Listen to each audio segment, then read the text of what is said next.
Akwụkwọ Jenesis isi nke 26.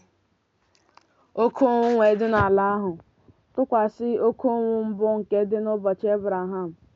Aịzik wee jekwuru Abimelek bụ eze ndị Filistia ruo Gera.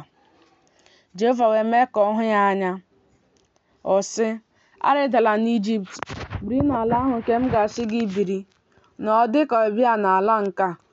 M ga-anọnyekwara gị, gọzie gị, n'ihi na gị na mkpụrụ gị ka m ga-enye ala ndị a niile.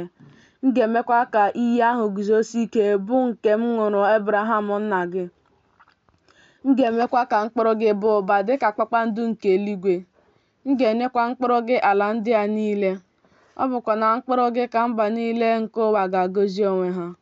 N'ihi na Ebraham gere ntị n'olu m wee debe ihe ndebe m, ihe niile m nyere n'iwu, ụkpụrụ m niile na iwu m niile. Aịzik wee biri na Gera. Ndị ikom ebe ahụ wee jụọ ya ajụjụ banyere nwunye ya. Ọ sị, nwanne m nwaanyị ka ọ bụ, n'ihi na ọ tụrụ egwu ịsị ọ bụ nwunye m. Ka ndị ikom ebe a wee ghara igbu m n'ihi Ribeka, ka o kwuru, n'ihi na nwaanyị nke dị mma ile anya ka ọ bụ.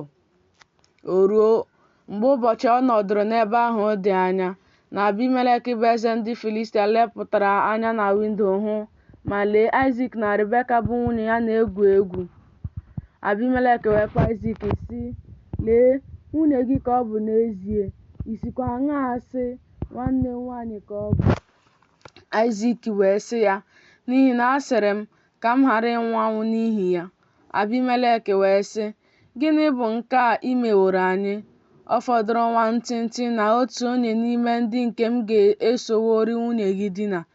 Ị ga-emeworikwa ka ikpe ọmụma bịakwasị anyị. Abimelek wee nye ndị ya niile iwu sị, onye na-emetụ nwoke a ma ọ bụ nwunye ya aka aghaghị ime ka ọ nwụọ.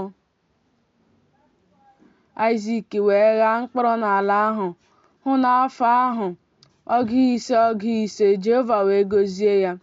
Nwoke ahụ wee dị ukwuu, na-aga n'ihu n'ịdị ukwuu ruo mgbe ọ dị ukwuu nke ukwuu. O wee nwee ihe nnweta bụ igwe ewu na atụrụ, na ihe nnweta bụ igwe ehi, na ọtụtụ ndị ohu. Ndị Filistia wee na-ekwo ya ekworo, ma olulu mmiri niile nke ndị ohu nna ya gwururi n'ụbọchị Ebraham nna ya, ndị Filistia kpochiri ya, were aja kpojuo ha. Abimelek wee sị Aịzik, si n'ebe anyị nọ laa, n'ihi na ị nwere ume karịa anyị nke ukwuu. Aịzik wee si n'ebe ahụ jee maa ụlọ ikwu ya na ndagwurugwu Gera, biri n'ebe ahụ. Aịzik wee gwukwa olulu mmiri niile ọzọ nke ha gwururi n'ụbọchị Ebraham nna ya, n'ihi na ndị Filistia kpuchiri ha mgbe ọnwụ Ebraham gasịrị.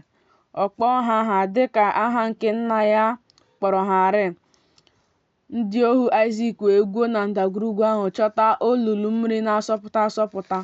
Ndị ọzụzụ anụ ụlọ Gera wee so ndị ọzụzụ anụ ụlọ Aịzik na-ese okwu, sị, ọ bụ anyị nwe mmiri ahụ.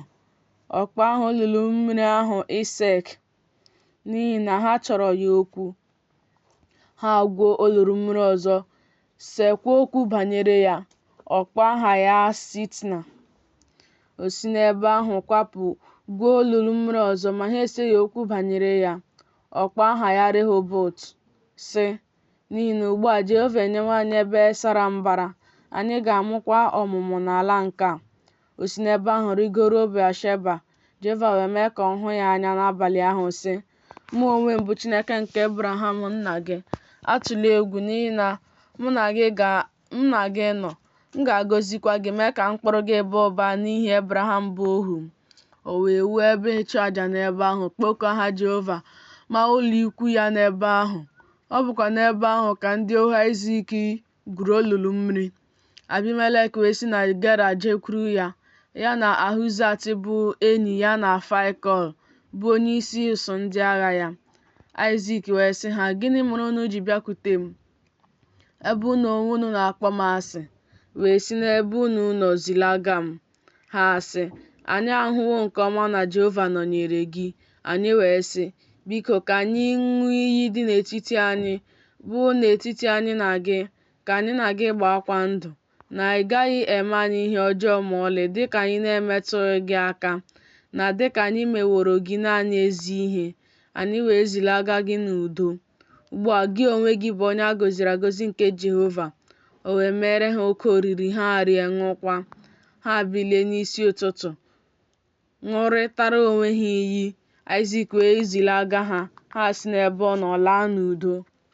O ruo n'ụbọchị ahụ na ndị ohu Aịzik bịara kọrọ ya akụkọ banyere olulu mmiri ahụ nke ha gwuru, sị, anyị achọtawo mmiri. Ọ kpọọ ya Shiba.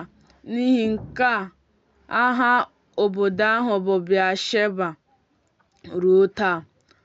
Mgbe Ịsọ gbara ogo afọ 2, ọ lụrụ Judit na nwunye, bụ nwa nwanyị Beeri onye Het, ya na Basmat bụ nwa nwanyị Elọn onye Het. Ha wee ghọrọ Aịzik ghọkwara Rebeka ihe mmụọ ilu.